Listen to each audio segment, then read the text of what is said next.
Hi there, Andrew here. It's been a while since I've made some unique content for YouTube now, since I'm kind of focusing on other endeavors. More precisely, I'm streaming over at twitch.tv/EndryTV. Come hang out, play some open multiplayer games, and other shenanigans. Link down below. Anyway, the topic at hand, Battlefield 5. When I made my little video back in 2019, I didn't really expect it to get anywhere, as most of my videos, but it did. So I figured I'd talk a little bit more about the horrific failure of Battlefield 5, why it failed to begin with, and most importantly, all that's happened since the downfall of Battlefield 5. But the first thing to mention is that I'm really surprised at how many people thought my critique of Battlefield 5 was based on its gameplay. It really wasn't. My critique and reasoning for the game's failure back then, and still is, largely based on public perception and their absolutely horrible sales strategy. Everyone remembers that if you don't accept it, don't buy it quote, and the other horrific stunts that EA pulled. On top of that, the marketing was horrible. Does anyone even remember a trailer from Battlefield 5? I sure as shit don't. However, I remember the marketing campaign for Battlefield 3. Now, that was fucking badass. I literally still got goosebumps to this day seeing some of the trailers from that game. It was, and still is, fucking gorgeous. The soundtrack, the original Battlefield soundtrack, is that even in Battlefield 5 now? I don't even know. The visuals, the hype, it's just all surrounding. Battlefield 5, however, seems to have completely missed the bar in regards to this subject. Instead of creating hype, they created controversy and made their fans distrust them, which again ultimately led to Battlefield 5 being about as exciting as a stillborn baby. I'm just trying to figure out if this bridge was damaged from the war or if that's the period. Like, is this an apocalyptic steampunk period? I'm just trying to figure out what the hell is this. World War I, World War II? Is this like a sort of like a futuristic civil war in the United States? Is it Cold War era?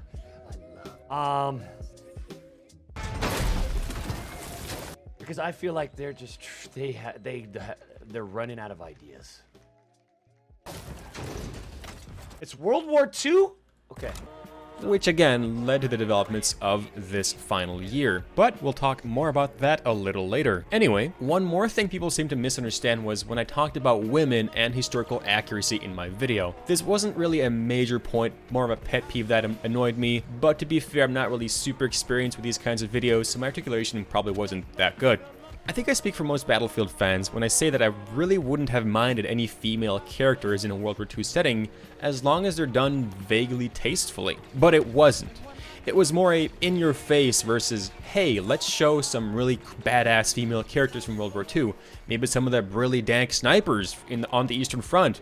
Or maybe show that woman who demanded a tank from the Soviet government after the Germans had killed her husband. But no, they didn't. The fact is, if EA and DICE wanted to show some badass women on the front lines of World War II, they could have done so in fucking style, pleasing everyone. However, they decided instead to take the controversial route again, which is taking something that was real and changing it to fit their own narrative that they wanted to tell. The entire thing is just honestly extremely distastefully done. Specifically, I'm obviously referring to the part of the campaign where a 16-year-old girl and her mother blow up a heavy water production facility. In reality, this was actually done, again, in real life, by not a 16-year-old girl, but a very, very skilled team of Norwegian commandos who blew up the entire facility without being spotted or firing a single round, which again in turn disabled Germany's access to heavy water. It's one of those stories that not too many people know of, and it's a real fucking shame that EA had to go ahead and ruin it. So anyway, that's kind of the old video. So what's really happened with Battlefield 5 since then?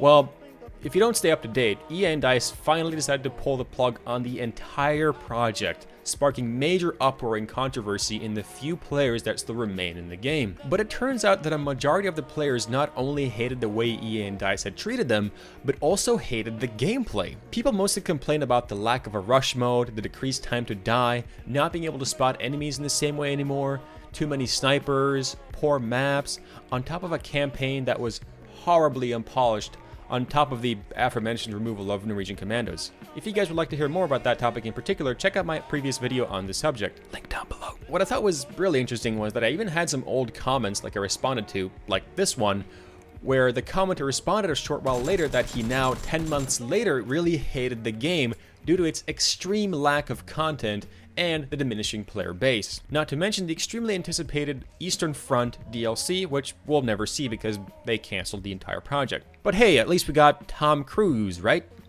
Or totally not Tom Cruise. Battlefield 5 is in turn dead. It's not coming back. And after its death, there's one really notable move that EA has done, which you may or may not have noticed. It's actually the return of EA products and Origin to Steam. And obviously, this move can be connected to the failure of Origin as a platform and the downfall of Battlefield 5. Recap time. So let's just do a super quick recap on this whole video. The most important thing I want you to get out of this video and my previous video was that my critique on Battlefield 5 was and is not based on its gameplay, nor on the fact that it had women in it. My critique was based on DICE and EA taking something that was real, a real historical event, which in this case was the sabotage of the heavy water production here in Norway, and taking its original squad of commandos and replacing it with a 16-year-old girl and her mother. It is, in my opinion, a total unnecessary move that really just shows the true agenda of EA and DICE. The fact is that if DICE wanted to show some really cool, amazing, badass women from World War II, they could have done so easily with real people that actually existed, instead of just making some shit up. There is such a plethora of people they could have shown, from the female Soviet snipers to the Night Witches, which was this division of female bombers who bombed the Germans during nighttime, to the saboteurs in France, or showing that female tank commander who demanded a tank from the Soviets after the Germans had killed her husband, just to mention a few. Now, since the total shutdown of Battlefield 5, a lot of people have come forward to express disgust on how Battlefield 5 was handled and ultimately abandoned. The lack of rush mode, gameplay issues, time to kill issues, the release of shameful DLC and this Tom Cruise bullshit is critiques that have been shown recently and wasn't originally part of my original critique of Battlefield 5. Battlefield 5 decided to basically just take a shit on its whole fan base time and time again until everybody got so upset they all just left. And DICE and EA has done that from the start of this game. From the original trailers to how they handled the critiques to how everything is just kind of turned out. This whole game has been one huge shit on its fan base, and I'm really happy to see people just going back to Battlefield 3 and enjoying and playing that, because it is such a better, it's just such a good experience compared to Battlefield 5. So that is going to be it for this video. I would love to hear from you guys. Did you buy Battlefield 5? Did you not? Did you try to get it refunded? Have you gotten yourself on this hate wagon against Battlefield 5?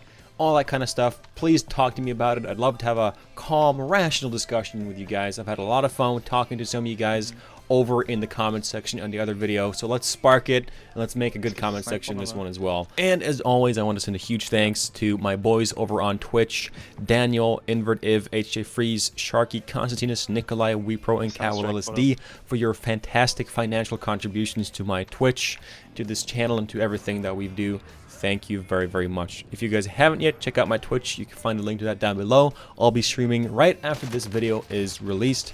And with that, I hope you guys enjoyed, and I hope to see you guys in the next one. Take care, and bye-bye.